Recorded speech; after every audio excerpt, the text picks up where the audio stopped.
चलो बच्चों, अब हम कक्षा 9 के अध्याय नंबर 6 पढ़ेंगे। उत्तक के बारे में पढ़ना है हमको, उसके अंदर देखते हैं। तो आप देखेंगे कि हमने पिछले अध्याय में हमने पढ़ा कि सभी जीव प्राणी ये पौधों में कोशिकाओं से के बने होते हैं। मतलब कि सभी क्या एक कोशिकाओं के बने होते हैं, मांसपेशियों के बने होते हैं।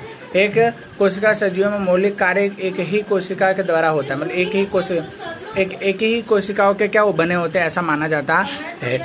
ठीक है, अब उसके अंदर देखें तो उदाहरण में कौन कौन एक कोशिका अमीबा होता है, एक कोशिका होता है जिसके लिए कोशिकाओं की गति में भोजन लेने की क्रिया में गैस विनिमय और उत्सर्जन के संपर्क आता है। मतलब कि गैस लेता है, पानी के अंदर रहता है, गैस लेगा, ठीक है, भोजन लेगा और उसके उत्सर्जन मल मूत्र का क्या त्याग करते हैं। ठीक है, उसके बाद विनिमय में उत्सर्जन के संपर्क किया जाता है। इसमें बहुकोषीय सजीवों के लाखों कोशिकाओं होती है। इनमें से अधिकतर कोशिकाओं में कुछ विशिष्ट कार्यों को ही संपन्न करने में सक्षम होते हैं। मतलब इसमें लाखों कोशिका होते हैं। अमीबा की तरह अनेक प्रकार के और भी कोशिकाएं होती हैं और भी जीव होते हैं जो इसके अंदर क्या कार्य करते हैं। ठीक है, अब आगे हम देखें तो प्रत्येक विशेष कार्यों कोशिकाओं में विभिन्न समूहों के द्वारा किया जाता है। कोशिकाओं में यह समूह एक ही विशिष्ट प्रकार को की अति दक्षक पूर्वक और संपन्न करने के लिए सक्षम होते हैं। मतलब कि एक ही प्रकार के कार्य करने में क्या बहुत ही सही होते हैं, ऐसा माना जाता है।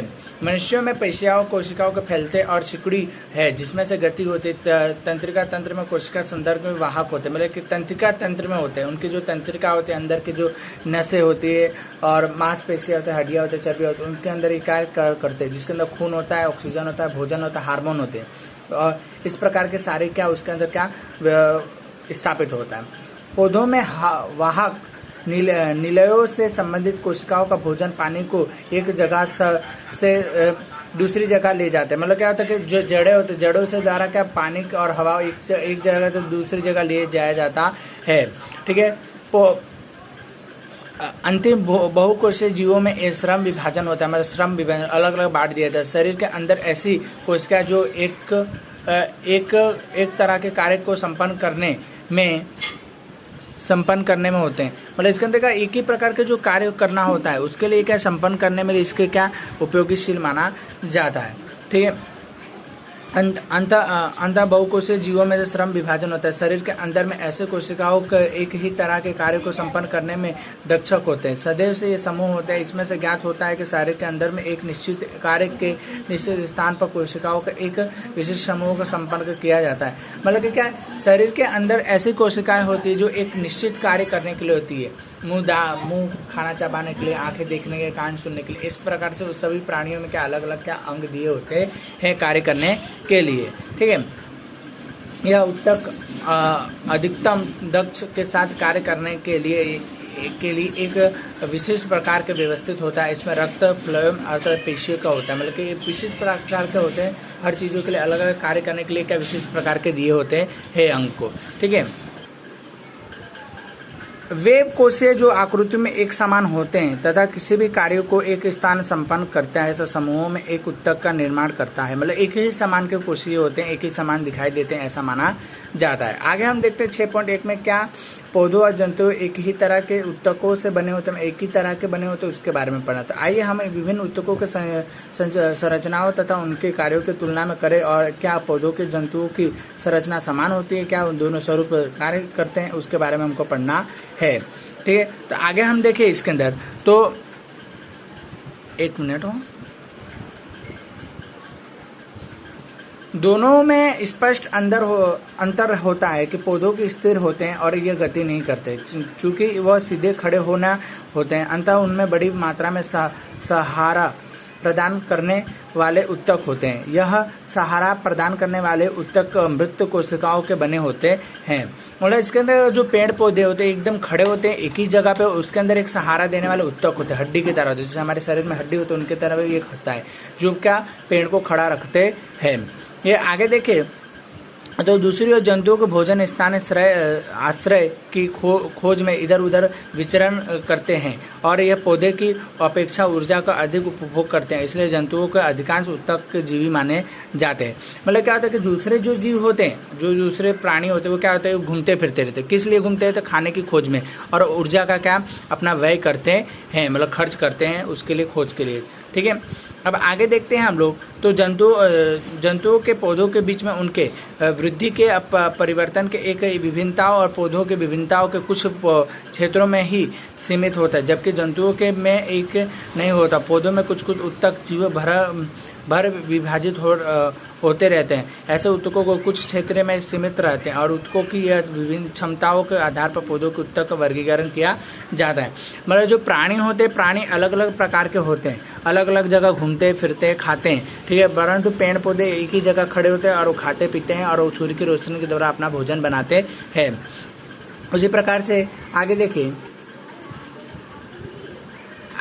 हैं।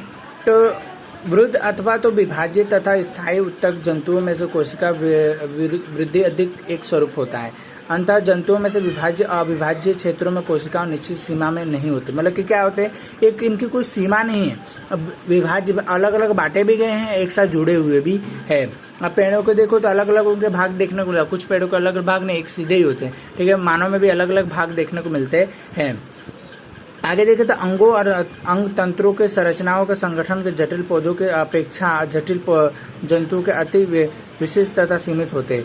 यह मूल्य अंतर जीवधारियों के दो ही महत्वपूर्ण समूहों के जीवनयापन विभिन्न तरीकों से दर्शाते हैं। विशेषतर भोजन करने वाली प्रक्रिया के संरचना संगठन, एक पौधों में से गतिहीन तत्व और दूसरी ओर जंतुओं के प्रचलित करने वाले ये क्या होते हैं, विभिन्न प्रकार के देखने को मिलते हैं। मतलब इसमें क्या होता है कि जो इनके अंग होते हैं, अंग अलग अलग संरचनाओं के बने होते हैं। किसी के जटिल होते हैं, बहुत मतलब जटिल देखने को मिलते हैं, और कोई बिल्कुल सरल होते हैं। ठीक है, ये जीव धारित, इसके अंदर जीवन होता है, आत्मा होती है, ऐसा माना जाता है, और इनके संगठन के रूप में एक साथ क्या जुड़े हुए होते हैं। ठीक है, अब आज हम पढ़ेंगे आगे। जो देखें तो 6.2 के अंदर देखा जाए तो 6.2 के अंदर उसके अंदर हमको देखना है पादक उत्तक के बारे में दिया गया है। एक क्रियाकलाप दी गई है। क्रियाकलाप के अंदर आप देखेंगे तो क्रियाकलाप में आपको क्या करना है, एक गिलास लेना है, जार बोला है इसमें। तो उसके अंदर क्या होता है कि जार 1 और जार 2 दिए गए। तो जार 1 के अंदर एक क्या आपको पानी भरना है, दूसरे में भी पानी भरना है। ठीक है, तो जार के अंदर जब आप क्या करेंगे, एक प्याज को लेना है, प्याज को क्या उसकी इस तरह की तरफ से आपको क्या डाल देना है। जब उसको आप डालेंगे वो पानी के अंदर जाएगा और अंदर से ऊपर आ जाता है। ऊपर आते ही कुछ दिनों के बाद उसके अंदर मूल में 4-5 दिन बाद उसके क्या देखेंगे तो उसके क्या एक शोर निकल आता है। क्या होता है, अलग से मतलब ग्रीन निकलने लगे, मतलब उसके अंदर क्या जीव धारण होगा, क्योंकि पानी मिलने से क्या होगा, पौधों में क्या वृद्धि देखने को मिलती रहती है, ऐसा माना जाता है। ठीक है, तो उस प्रकार के ये क्या देखने को मिलता है। आगे हम इसके बारे में और अगर चर्चा करें तो इसके अंदर अनेकों प्रकार के पौधे आपको देखने को तो मिलते होंगे।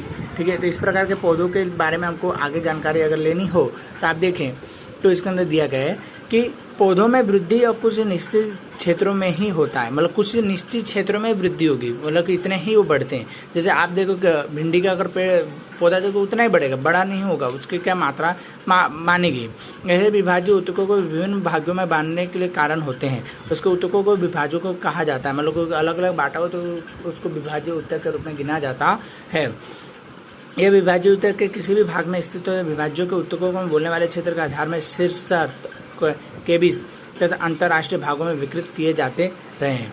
जिसमें विभाज्य के द्वारा यह नई कोशिका प्रारंभ करते हैं। मतलब क्या होता है, इनको काट करके अलग बो दिया जाए तो क्या होता है, इसमें से एक नई कोशिका उत्पन्न होती है, ऐसा माना जाता है। होता है, लेकिन जैसे किसी भी बढ़ता है या परिपक्व होता है तो इस गुणों को धीरे धीरे परिवर्तित करता है और एक दूसरे में घटित होता है। मतलब कि आप जब कोई पौधा बोते हो तो नीचे से पहले से 5 शोर निकलते हैं, फिर क्या अंतिम शोर होता है, फिर क्या क्या शीर्षक होता है। इसी तरह से आपको ग्रीन मिट्टी को बाहर निकालते हुए क्या आपको पौधा दिखने लगता है। इसके अंदर इस प्रकार से बताया गया है। पुरोहित शीर्षक विभाज्य जड़ों में एक तनों की वृद्धि वाले भाग में विद्यमान रहता है तथा उसकी लंबाई वृद्धि करता रहता है। इनके परिधि के वृद्धि के पश्चात ये विभाजित कारण है। मतलब क्या होता है, इसके अंदर क्यों बढ़ता है, तो जब वो हम कोई भी पेड़ पौधे चाहे दाने को हम अंदर डालते हैं तो मिट्टी में धक जाता है, उसके दाने के अंदर जब पानी जाता है, मिट्टी जाता है, पोषक उसके अंदर होता है जो क्या इसके क्या धीरे धीरे क्या वृद्धि करता रहता है, ऐसा इसके अंदर क्या माना जाता है। तो सभी पौधों के अंदर आप देखेंगे किसी भी प्रकार के जो पौधे होते हैं, ठीक है, उसके अंदर इसी प्रकार के आपको क्या देखने को मिलते हैं, जिसके अंदर क्या वो वृद्धि करते रहते हैं, उस प्रकार की वृद्धि आपको देखने को मिलती रहती है। ठीक है, अंतिम विभाज्य पौधों में पर्व सिद्धि पास पाए जाते हैं। विभाज्य की कोशिका अत्यधिक क्रियाशील होते हैं, उनके पास बहुत से अधिक कोशिका द्रव्य, पतली कोशिका, भीत, स्पष्ट केंद्रक और पास की राजधानी नहीं होती। क्या हम सोच सकते हैं कि उनके पास राजधानी क्यों नहीं होती, तो मतलब राजधानी मतलब उसका पानी धारण करने की क्षमता नहीं होती है, ऐसा माना जाता है इसके अंदर। ठीक है, अब आप देखें तो 6.2.3 अब इसके बारे में हम क्या कल पढ़ेंगे भाग 2 के अंदर। ठीक है।